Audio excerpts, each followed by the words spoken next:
The Whispers Beneath Blackwood House. The old Blackwood House stood at the edge of town, its rotting timbers groaning under the weight of decades of neglect. The locals never spoke of it, not after what happened to the Harlow family in 1983. They had moved in seeking a fresh start, but within weeks the father, Robert Harlow, was found in the basement, his fingers scraped raw from clawing at the stone floor. His journal, recovered by police, spoke of whispers, voices that weren't there, urging him to dig deeper. The final entry was a single sentence, scrawled in what looked like rust. "They've been under the house the whole time." No one believed the surviving daughter, Lily, when she claimed she saw her father talking to something in the walls, something that answered back in a voice like cracking bones. The house was condemned, but trespassers still vanished near its grounds. Some say if you stand too close at night, you can still hear the whispers and the slow, wet sound of something digging its way up. 1. The Harlow family's descent into madness. Robert Harlow was a rational man, a school teacher who scoffed at ghost stories. But Blackwood House changed him. It started with the cold spots, pockets of air so frigid they burned the skin. Then came the scratching inside the walls, always at 3:17 a.m., a rhythmic scraping like something tunneling through the house's bones. His wife, Margaret, swore she saw shadows breathing in the corners, expanding and contracting like lungs. Their son, Eli, stopped speaking entirely, his wide eyes fixed on the basement door. The journal entries grew frantic, detailing nightmares of being buried alive, of hands pressing up through the mattress. The last photo of the family, taken days before the murders, shows all of them staring at the same empty corner of the room, their faces slack with terror. The coroner noted Robert's fingernails were torn off, his fingertips worn to the bone. Whatever he was trying to dig for, he never reached it in time.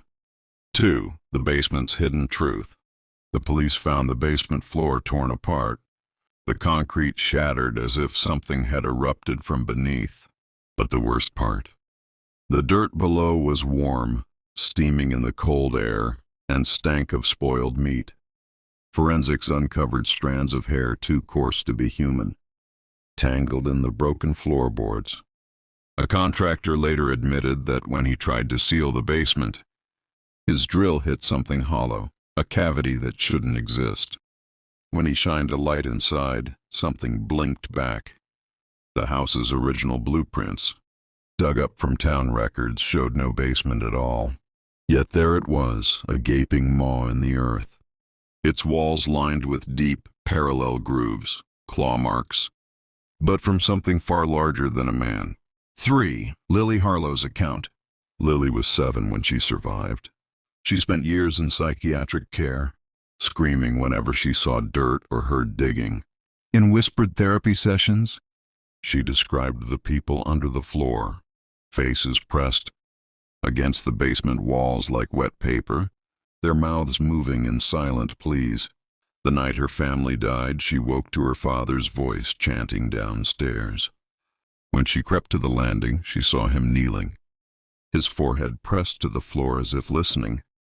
Then the floor answered, a guttural voice bubbling up through the cracks.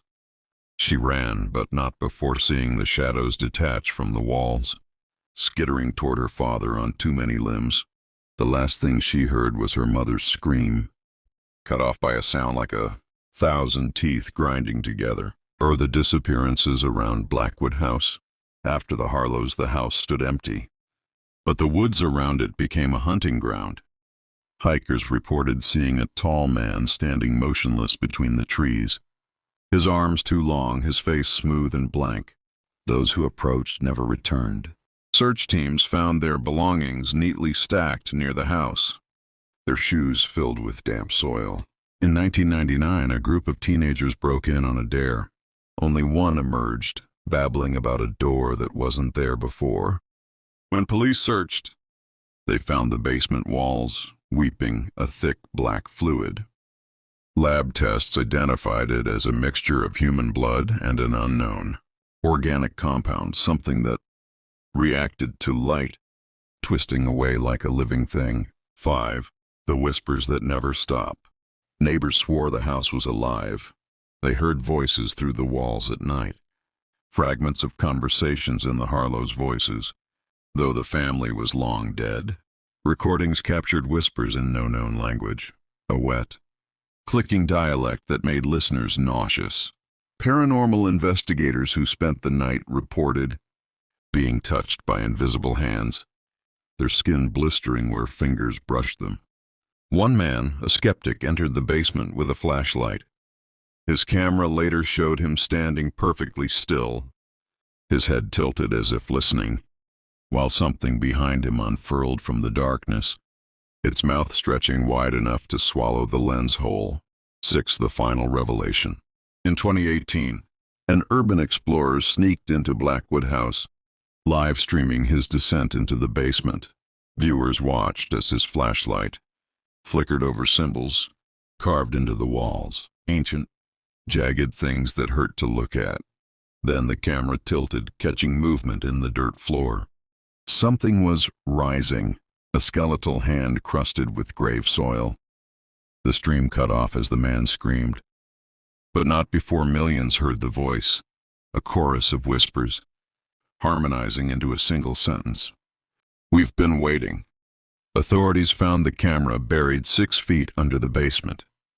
Still recording. The last frame shows a face pressed against the lens, its features stretched impossibly wide, its teeth needle-thin and endless. The house still stands, and sometimes just before dawn the digging starts again. 7. The previous owner's fates. Long before the Harlows, Blackwood House belonged to the Voss family. In the 1920s, Elias Voss, a respected doctor, purchased the property as a quiet retreat. But within months, his wife, Clara, began sleepwalking, always toward the basement. Servants reported hearing her whispering to the walls in a voice not her own. One night, Elias followed her downstairs and witnessed something that shattered his mind. His final journal entry, smeared in what was later confirmed to be his wife's saliva, read, "Ma, she opened the door that was never there, and they took her." The next morning, Clara was found in the garden, her body folded inside a burlap sack, sewn shut from the inside. An autopsy revealed her lungs filled with soil, as if she had been buried alive, and then clawed her way back out. The house stood empty for years after, yet neighbors swore they sometimes saw Clara's silhouette in the upstairs window, her fingers pressed against the glass, dragging downward like she was still trying to escape. 8. The underground tunnels. In 1954, a group of children playing near Blackwood House vanished. Search parties scoured the woods until one of the boys was found, barefoot, shivering, and covered in deep scratches. He babbled about a hole in the ground that breathed. When investigators followed his trail, they discovered a network of tunnels beneath the property, their walls lined with strange, fleshy growths that pulsed when touched. Deeper in, they found the other children's clothes, neatly folded, their pockets stuffed with human teeth. The boy later died in his sleep, his body curled into a fetal position, his mouth stretched in a silent scream. An X-ray revealed his rib cage had been inverted, as if something had reached inside and turned him hollow. The tunnels were sealed with concrete, but locals still report hearing children's laughter echoing from beneath the earth on moonless nights. 9. The shadow that watches. Those who linger near Blackwood House after dark often feel an unseen gaze.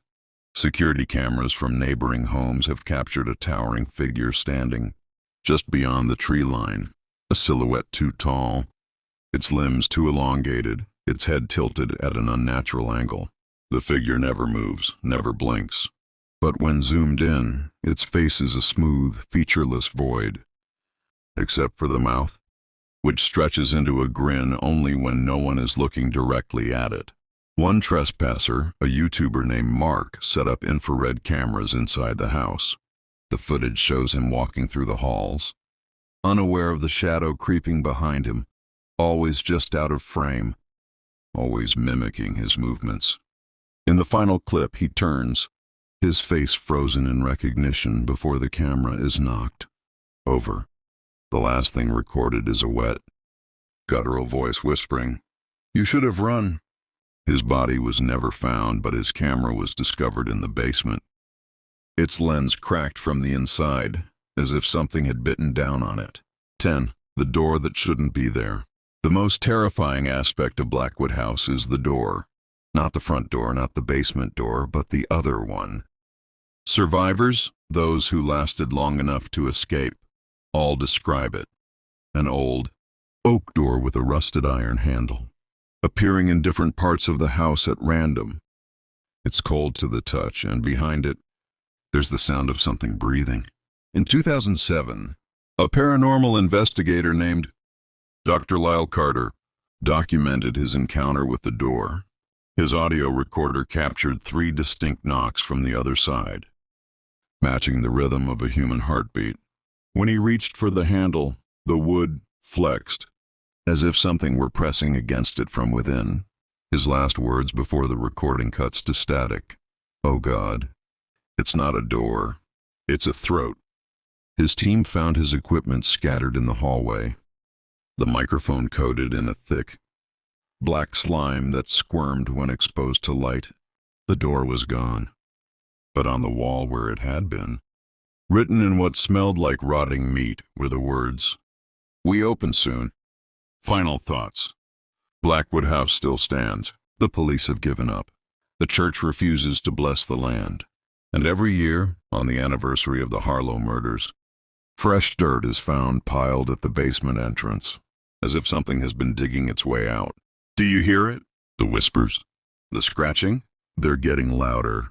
And soon, very soon, they won't need to whisper anymore. 1. The disappearance at the old mill. A group of friends explores an abandoned mill, only for one to vanish without a trace, leaving behind a single bloodied shoe. 2. The whispering shadows. A man home alone hears whispers in his walls, only to discover claw marks inside the ventilation system. 3. The reflection that blinked. A woman sees her reflection mimic her movements a second too late, then smile when she stops. 4. The phantom hitchhiker. A truck driver picks up a silent girl in a white dress, who vanishes from his back seat minutes later. 5. The thing under the bed. A child insists something grabs his ankles every night, until deep scratches appear. Since the radio transmission, a late-night radio. Host receives a call from a listener who died years ago. The disappearance at the old mill. You've heard the stories about the old mill, the way the locals avoid it even in broad daylight, how the trees seem to lean away from it as if repelled by something unseen. You laugh it off, of course, because you don't believe in ghost stories. Not until they happen to you. That's how it always starts, isn't it? A dare, a few drinks, the thrill of trespassing where you shouldn't. You and your friends pile into the car, joking about how stupid it would be to actually go inside. But the moment you see those broken windows, those sagging wooden beams, something cold settles in your stomach. You ignore it. The air inside is thick with the smell of rot and rust.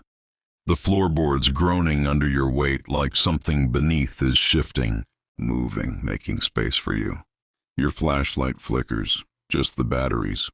You tell yourself, but the shadows don't behave right. They stretch too long, twist in ways they shouldn't, as if the light itself is afraid to touch the walls. One of your friends, let's call him Jake because names have power and you don't want to think of his real one now, laughs too loud, his voice echoing in a way that sounds wrong, like the building swallowed the sound and spit back something distorted. Then he stops laughing. You don't notice at first. You're too busy staring at the far corner where the darkness is too thick, too solid, like if you reached out, your hand would sink into it. Then you hear the scratching, soft at first, just beneath the floor, like something dragging broken nails over wood. Then louder, closer. Your friend Sarah asks where Jake went. That's when the panic starts. You call his name, no answer. You tell yourselves he's messing with you, hiding, but the longer the silence stretches, the tighter your chest gets. Then you find the shoe, just one, lying in the middle of the hallway, as if placed there for you to see. The laces are still tied. The inside is wet. You don't want to know what that wetness is. But the smell hits you anyway, metallic, sour. The stench of something that shouldn't be. Sarah screams. You don't wait to see what she saw. You run.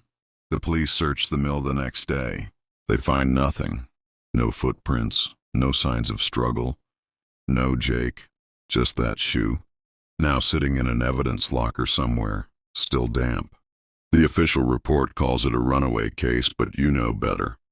You were there. You heard the way the scratching followed you as you sprinted for the door. How it wasn't just beneath the floor anymore. It was in the walls, the ceiling, everywhere at once. And worst of all, you could have sworn it was laughing. Months later, Sarah calls you in the middle of the night. Her voice is a whisper broken by static. It's back, she says. You hear something in the background, a wet, clicking sound like a tongue running over teeth. The line goes dead. You never hear from her again. The mill burns down a week later. Arson, they say, but you know the truth. Some places don't want to be found. Some things don't like to let go. And sometimes when you walk into the dark walks out with you. Sleep well? The smiling man on the road. The road is a black tongue licking through the trees, swallowing your headlights whole. It's 3:17 a.m., and the only sound is the hum of your tires on asphalt, and the too loud click of your turn signal, left on from that last empty intersection miles back. You don't bother turning it off. The rhythm of it keeps you company. That's when you see him, a man, standing in the dead center of your lane. Your brain doesn't process him at first, just a pale smudge in the dark, a trick of the moonlight until your high beams hit him full on. His suit is wrong, too crisp, too old, like something dug out of a 1940s coffin. His arms hang limp at his sides, fingers slightly curled, as if they've been waiting a long time to hold something. But it's his face that locks your muscles rigid. He's smiling. Not a normal smile, not even a human smile. His lips stretch ear to ear, splitting his face like a jack-o'-lantern's jagged grin. And his teeth, God, his teeth are too many, too sharp, glinting wet in the glare of your headlights. You swerve. Tires screech. The car fishtails, and for one dizzying second, you're facing the woods, the trees looming like a wall of skeletal hands. Then you're straight again, foot slamming the gas, your pulse slamming harder. Just a drunk. A sleepwalker. Your rearview mirror catches movement. He's turned, watching you. Not running, not waving, just standing there. His head cocked at an angle no neck should allow, smile unwavering. Then, as your car rounds the bend, he lifts one arm, waves, slow, deliberate, like he's counting down. You drive for 5 miles before you can breathe again. You imagined it, had to. But the doubt gnaws. So you turn around. The road is empty. No man, no footprints, just the yellow lines and the whispering trees. You let out a shaky laugh. Roll down your window. The night air smells like damp earth and something faintly metallic. That's when you hear it.